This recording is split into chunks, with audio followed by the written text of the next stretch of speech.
Wow, let's talk about what Manchester United are building, because they've pulled off the signing of Lenny Yoro, a player that seemed to be Madrid bound, the highest rated young defensive prospect in the world. Real Madrid don't have an alternative because they don't believe there's anyone quite like him.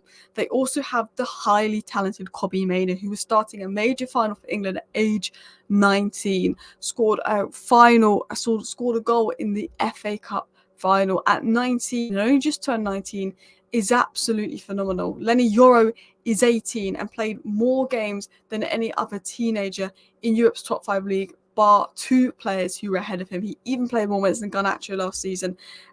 Kobbie Mainoo, since he's returned from his long injury, has just gone up and up a level at United. And United are 3 players now who are in the top 10 favourites to win the Golden Boy in 2024, which will probably go to Lamine Yamal. But they've got Kobbie Mainoo, 19, Garnacho, who's just turned 20, and Lenny Yoro, 18, in their nominees for the Golden Boy. To have 3 players in the Golden Boy top 10 is very, very rare. And that just shows you the level of talent there is at Manchester United. But you've got Rasmus Højlund, that's 21 years of age. You've got Amad Diallo, who's 22 years of age. You've got some really good young talents there. You've even got Toby Collier, who's just turned 20 years of age. He's an academy player, a little bit of a Declan Rice kind of profile player that Ten Hag rates highly. Ten Hag gave him captaincy in the pre-season friendly. Ten Hag had a speaking to him after the FA Cup final. And if you throw it back to a year and a half ago, when Man United won the Carabao Cup, Ten Hag went and had a chat with Kobbie Mainoo. When Man United won the FA Cup, he went and had a chat with Toby Collier. Toby Collier is the academy player that Ten Hag views the highest, followed by Harry Amos. But Toby Collier, being 3 years older than Amos and in a position of potential more need, and his pre-season performance, is a player that really has an opportunity of breaking into United first team, with him getting on the bench last season and signing a new deal where Ten Hag wanted the press there for him signing his new deal to make a big deal out of it.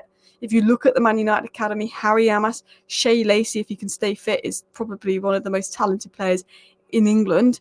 Toby Collier, Ethan Wheatley, Ethan Williams, Ethan Ellis, JC Fitzgerald, Jack Fletcher, Amit Gubinov, Bian Shiri, Dan Gore are all incredibly highly rated prospects in the Man United academy, and I am missing people out. And one thing about Ten Hag is he likes to bring an academy player through every season. It'll probably be Toby Collier this season, but the following season could be Shea Lacey or Harry Amos. Jack Fletcher has a chance. Garnacho in his 3rd season, Mainoo in his 2nd season, Toby Collier could be in his 3rd season.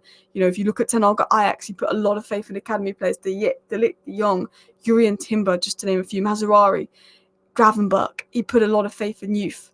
You know, he puts a lot of faith in young players. And you've got Jason Wilcoxon, who was the Manchester City Academy director. If you look at the Manchester City Academy talent, Foden, Cole Palmer, even the likes of Lavia, Sancho, or other clubs, Manchester City had an incredibly talented academy, and that was overseen by Wilcox. If you look at Dan Ashworth, he puts a lot of time and effort into the academy. Within going to Newcastle, he changed the academy around completely.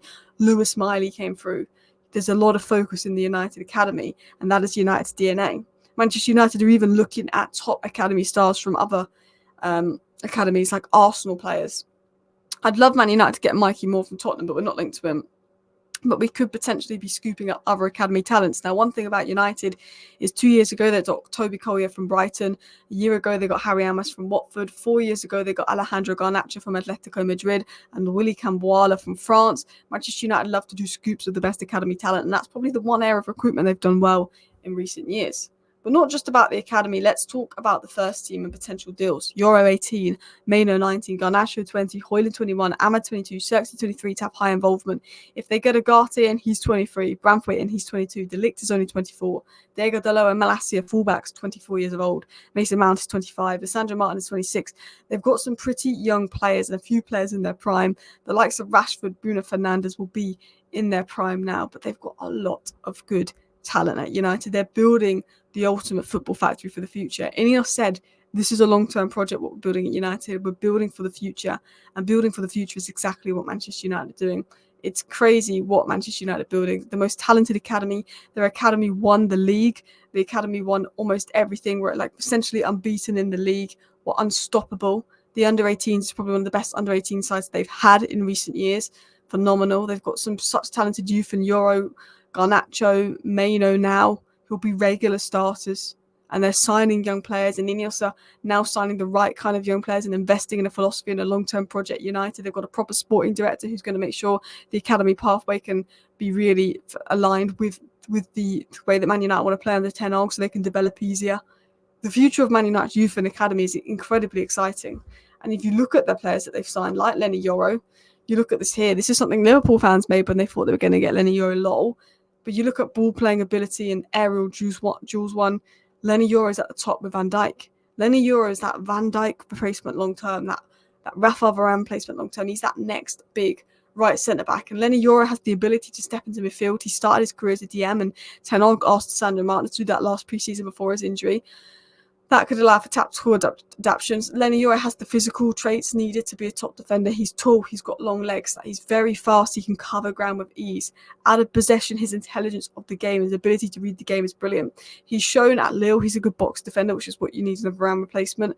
But what he's shown is mentally he's strong to become the second youngest player to start for Lille in their history, to debut for Lille, to become a regular centre-back, forcing other players out the side at 18, 17 years of age for Lille. You've got to be mentally strong. He's physically able. He's got the physical traits, the strength, the height, the pace to deal with the intensity of the Premier League, which will further develop. He's got the technical ability on the ball, playing out from the back, comfortable on the ball. He's also got the ability to step in midfield, be a versatile player. He's got a very clever IQ reading of the game, which will help improve the IQ and technical flooring of Manchester United that's lacked. And you look at sort of Lenny Yoro and how good he could be. And of course, he's a prospect. He's not as good as Varane is now, but he has the potential to be better than Varane. He has the potential to be the next Virgil van Dijk kind of signing. You look at Rasmus Højlund, and this is what I tweeted about Rasmus Højlund the other day, because he was getting stick. People trying to make out Højlund was bad because of a few poor games in the Euros.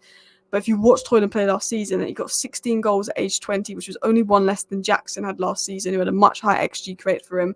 No player under age 21 or under got more Premier League goals and assists than Rasmus Højlund last season. Rasmus Højlund was signed off the back of a 9-goal season. He wasn't meant to be a regular starter at United, but because they didn't get the other striker in, he became a regular starter at United off the back of a 9-goal season, and he still managed to score 16 goals for Manchester United, an unsustainable system which provided them very little service. He was also one of the top scorers in the European qualifiers, most goals and assists for players aged under 21, and you saw him in the last 2 games of the season come off the bench and have a real impact. When you look at his XG compared to other players, he's ranked 33rd in the Premier League for XG created for him, and he got the 15 most amount of goals. He outperformed his XG. He's a great player in Højlund. I think he has the ability to play with Xerxes, but also rotate with Xerxes. United have a 21-year-old and 23-year-old brilliant striker options. And if you look at United's potential squad for next season, you look at Martinez, Yoro, Dalot, sure, that could be a very good battle line. One of Delict or Branthwaite will likely be added to that. Bruno, Mount, Agate, Collier likely to play some minutes, and Mano in midfield, but potentially another midfield signing added to that. There's potentially going to be another wing signing coming in, but you've got Garnacho, Ahmad, Højlund, Xerxes, Rashford. Even Jadon Sancho might stay around. Even Anthony is young if he can get back in form, and there's always potential for Pellistri and Mejbri to stay, but it looks like United want to sell Pellistri and Mejbri. There's also more young players that could come through and surprise us, but United are building something very exciting. United have one of the best young squads in Europe, and hopefully under Ten Hag and under INEOS giving United a good direction, we'll get to see United succeed. Thank you for watching. Hit that like button. Of course, subscribe down below if you're new. Bye.